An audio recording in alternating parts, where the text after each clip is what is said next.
Today ay gagawa ko ng kubos.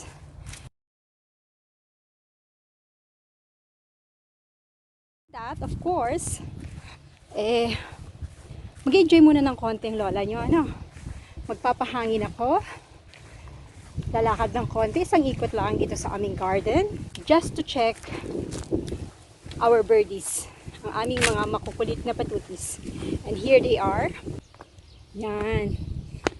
If somebody or any one of you can tell me what kind of tree is this. Meron siyang gantong flowers. Paborito nila Maxi. Nangat-ngatin ang puno na ito. Hello Maxi! Maxi! You're not answering me! Cloudy! Whew. Good morning! So kahit hindi good morning, I always greet them good morning. See? Can you feel that? Can you see that? Diba? Yun, yung hangin. Yan, nakapag-relax ng lola nyo, kaya naman pupunta na ako sa kusina upang ihanda ang mga sangkap ng ating kubos. Mangangailangan lang po tayo ng harina, maaaring all-purpose flour or bread flour. Ang ginawa ko po ay combination, so I combined these two kinds of flour. I used 700 grams of flour and then 1.5 cup of warm water. I added 2 tablespoons of sugar. Tapos, to make sure na warm lang ang tubig, ay nilagay ko sa mas malaking lalagyan at naglagay ako ng 1 teaspoon of yeast. Yan. So, kanawin muna ang yeast sa tubig. Dahil handa na po ang ating liquid ingredients na may kasamang yeast, ngayon naman po ay atin pong bistayin upang maging buhaghag ang ating dalawang kombinasyon ng harina. Yan. So, gagamit lamang po tayo ng sieve like that. So, we are going to sift these powder or dry ingredients. Next step, we are going to add our water and yeast sa ating dry ingredients. Gamit lamang po ang wooden spoon, ay haluin po muna ang ating basa at ang ating tuyo na mga sangkap. Yan. And then, we will add half a teaspoon of salt sa ating ginagawang masa ng harina. Okay, ipagpatuloy ang paghahalo at ang tubig po natin ay tatansyahin natin. As you see earlier, hindi ko nilahat ang aking tubig. Masahin po muna and then sa palagay nyo kung medyo kulang, idagdag yung natirang tubig. Kung sumobra naman, dagdagan lamang ng mga 1 to 2 tablespoons of harina at masahin na po ng mabuti. Like so, ang ating masa ng harina. Nagdagdag din po ako rito ng 1 tablespoon of oil upang sa aking pagmamasa ay hindi naman masyadong malagkit. Masahin lang po hanggang siya ay medyo maging makinis, okay? Ganyan. And then let it rest for 30 minutes. You can go back to the garden, makinig ng music, let your dough rest for 30 minutes, mag-enjoy. Jimelina. This one is like mango tree, pero hindi yan mango tree. Only mukha siyang mango tree, pero ayan ay puro lang yan na dahon. This one, I really want to know what is the name of this tree. Nung isang araw, nandoon sa mataas na parte si Maxi.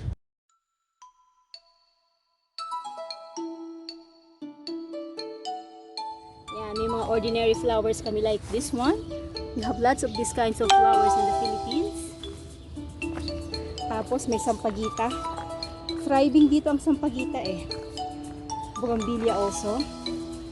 This one is exposed sa sunlight. Magiging happy to sa winter time. Ito, meron pang ganito. I don't know. Yellow. I think yellow ang bulaklak nito pag namulaklak yan. So, yan lang muna guys.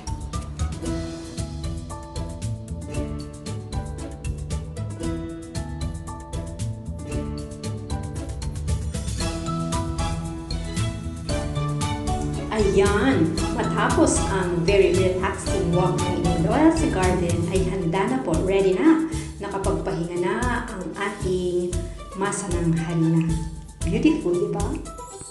Muli ay dahan-dahan lamang or gently knead the dough. Yan, di ba napakaganda?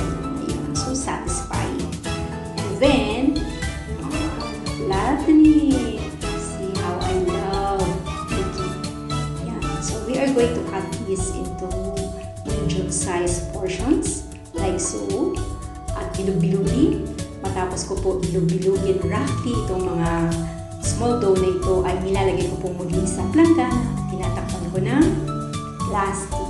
So, this is how we should treat our dough after we cut it and form it into tiny balls or medium-sized portion balls. Ay takpan muli plastic ang ating mga masa ng harina upang hindi matuyo.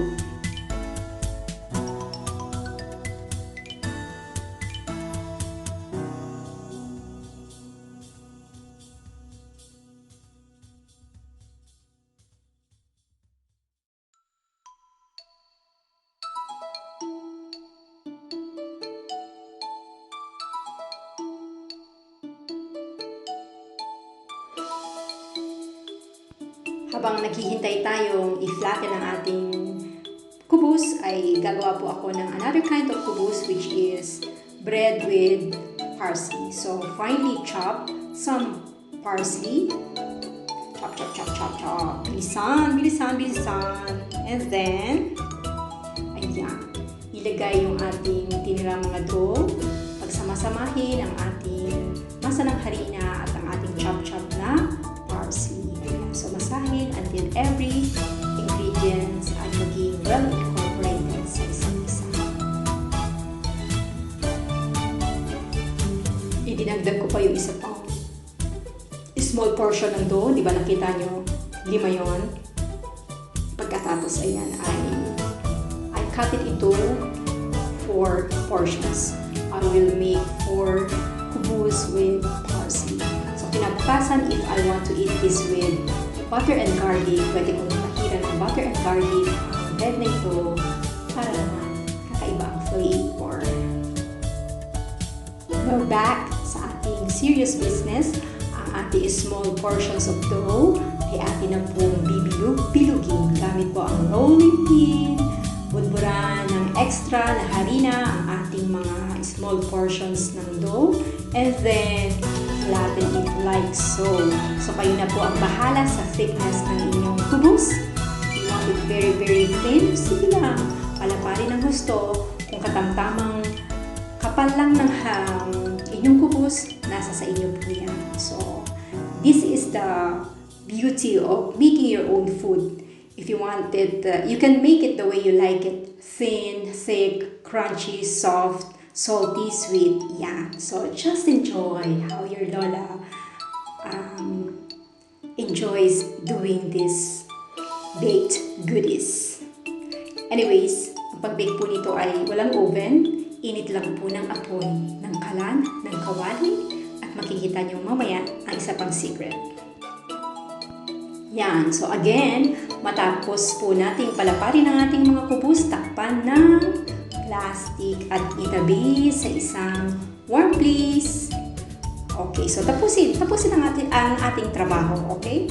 That's why ang video na ito ay medyo mahaba. Kaya mega love shout out sa aking mga avid supporters and to those people who appreciate yung aking mga baking and cooking vlogs. Thank you so much, Melinda Esperanza, Papa Teddy, OFW Discarte Cooking Ideas, Madam Diti Garcia, Bonse Mamon, yan. Si Bisablawon Family, Ma'am Shi Jilin, Janet Oyan, Miss B, Mike Fox, Alain Ikoy, Sir Apple, Cam Trevin, Amira Carpio. You can do this, Sisi. Alright. Yan, matapos kong ma-flatten yung iba pa, yan, sinasabi ko sa inyo, itabi ang ating naihanda ng mga kubos sa warm place. Cover it with plastic. Kung walang plastic, because this is a nice place, may takip po yung cabinet na yan. It keeps my kubos moist. Now, time to cook our kubos. Okay, so nakita nyo naman, meron lang ako isang makapal na kawali. Pinainit ko po yan, high fire po yan dahil yan ay makapal. Okay, so ilagay ang ating kubos isa-isa kung ilan ang kasya. If you want it na directly sa apoy, pwede po. Pwedeng sa kawali. You see, pag direct mula sa apoy, naiinitin ganyan. Mabilis lumobo at maluto ang kubos. we can return it sa ating kawali upang mainin pa ng maayos ang ating mga kubos. Watch and enjoy!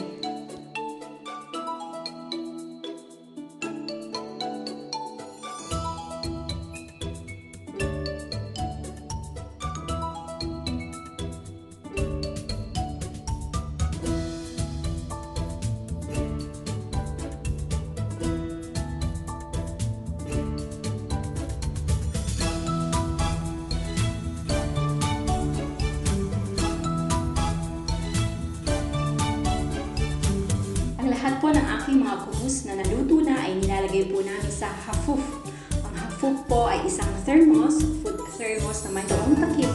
So keep your kubos covered para hindi po siya maging dry and crunchy. Keep it soft and fluffy. Ganun po ang dapat gawin sa mga tinapay. Always do keep it in a tightly covered container. So again, continue watching.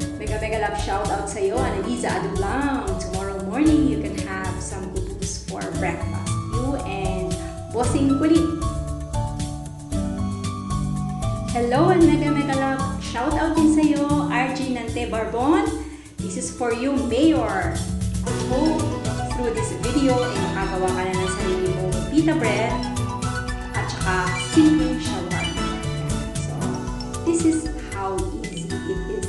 Although this video is a little bit long because I really wanted to show everyone the steps, each steps na ginawa ko para naman talagang masabing this is it. This is how you make a very simple Arabic bread na kung tawagin dito ay kubos, sa ibang bansa ay pita bread.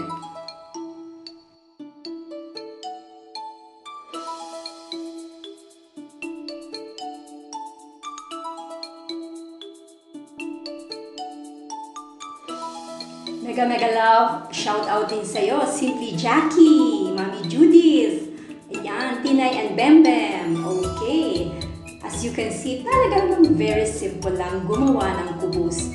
This is what we use for making shawarma. Kaya naman mamaya-maya ay ipapakita din ng inyong lola ang very simple gisadong beef shawarma fillings. Alright, sige, go na! Lumobo ka lang dyan, kubos.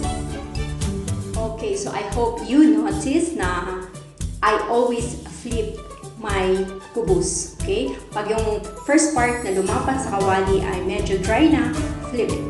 And then, tulungan siya na ang init niya sa loob ay kumalat upang lumobo at mainin ang loob ng ating kubos. Kaya nakikita niyo kung didiin-diinan ko kasi yung mga parting medyo nabutas, I make sure na ma-seal pa uli siya sa pamamagitan ng aking pagdiin ng aking siyanse.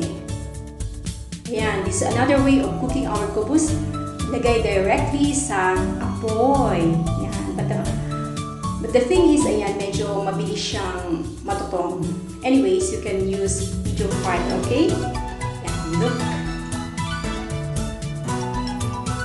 So, pwede yung tulungang lumobo ang inyong kubos sa pamamagitan ng pagpisa-pisa upang mabilis na kumalat yung hangin sa. The first time po na nakita kong ganito, yung paglobo ng kubos ay noong kami po ay kumain dati sa restaurant sa Bahrain. It was a Mediterranean restaurant at doon sa loob ng restaurant ay mayroong napakalaking brick oven. Pagkatas paglapat pa lang ng flatbread sa mainit na apoy, bam! Lumobo na. Alright, so ang lola nyo ay tapos nang gumawa ng kubos. I'm gonna show it to you. At dahil merong bagong lutong kubos na mainit-init pa, of course, dapat gumawa tayo ng shawarma. Jara! So this is my kubos. Ooh, nakikita niyo yung steam. Yum, yum, yum! So meron akong kubos that has vegetable and I have plain kubos. Kubos or pita bread, keep it close para ay malambot pa rin. Ano? At dahil meron tayong kubos, what better way to enjoy it kundi ang gawin siyang shawarma. So maghanda lang po ng kaunting karne ng bakaw, kaya naman ay manok. Lagyan ng katas ng kalamansi, lagyan ng kaunting paminta, pagkatapos ay ilagay sa mainit na kawali, isang kutsa hanggang siya ay maging tuyo or matuyo yung kanyang lemon. Then, gisa ang ating mixed vegetables, onions, and 2 colors of peppers. Dagdagan ng asin, igisa-gisa, alam nyo na yan. And then you can add like paprika or hot chili pepper or powder, bahala po kayo.